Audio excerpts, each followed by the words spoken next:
ခုနှစ်2050လူသားတို့ကမျက်မှောက်နည်းပညာတွေရဲ့ထိပ်ဆုံးအဆင့်ကိုရောက်လာခဲ့ပြီးငါးစနစ်တွေဟာမတော်တဆမျှော်လင့်မထားတဲ့အတိုင်းပိုပြီးသက်ရှိတိရစ္ဆာန်လိုသဘောယူနိုင်တဲ့ခံစားနိုင်တဲ့တုံ့ပြန်မှုတွေကိုပေးနိုင်လာကြသည်အီဂျစ်ဆိုတဲ့မြို့ကြီးမှာတော့အဲတွေဟာလူသားတွေနဲ့အတူတူနေထိုင်ပြီးဆရာဒေါက်တာတရားသူကြီးတွေဖြစ်တာဝန်ယူနေကြပြီလူသားတဦးတည်းတင်မကပါဘူးလူအများစုဟာသူတို့ရဲ့မိတ်ဆွေတယောက်ရှိကြပြီးနေ့စဉ်ဘဝမှာ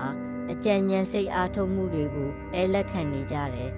လိုင်ယာဆိုတဲ့ဆက်ရုပ်တရုတ်ကမြို့တော်ပြည်သူတွေအတွက်စိတ်ပိုင်းဆိုင်ရာကူညီမှုများပေးနေသည်သူမဟာမျက်လုံးအနီလေးနဲ့ချစ်စရာကောင်းပြီးလူသားလိုအထင်အမြင်တွေနားလည်နိုင်တဲ့ဆက်ရုပ်တယောက်တစ်နေ့တော့လူသားတွေအနေနဲ့သူမကိုမျှော်လင့်မှုထက်ကျော်လွန်စွာမူတည်လာကြတယ်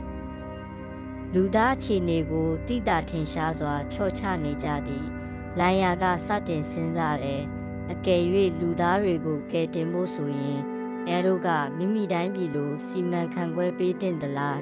တွေဟာတီထွင်နိုင်ခြင်းစီမံခန့်ခွဲနိုင်ခြင်းနှလုံးသားတွေကခံစားချက်တောင်မမှန်ကန်ကန်ခံမှန်းနိုင်ခြင်းတွေဖြင့်လူသားအစားထိုးလာတယ်သို့တော့တို့ကိုဆွဲလန်းသွားတဲ့လူသားတွေဟာကိုယ်ပိုင်ဆုံးဖြတ်ခွင့်အန္တရာယ်ကိုခံနိုင်မဲ့စိတ်ဓာတ်တွေကိုညှိုးနှွမ်းလာကြတယ်ဒီနေ့မှာတော့လိုင်ယာတယောက်မင်းတို့လူသားတွေဆုံးဖြတ်ဖို့ရဲရဲကြီးရှိဘူးသေးလားလို့မေးလိုက်တဲ့အခါမှာလူသားတဦးရဲ့လောက်ပဲတုံ့ပြန်နိုင်ခဲ့တယ်။သူကတော့ပညာရှင်အသက်82နှစ်အရွယ်ဆရာကြီးအေမွန်ဖြစ်ပြီး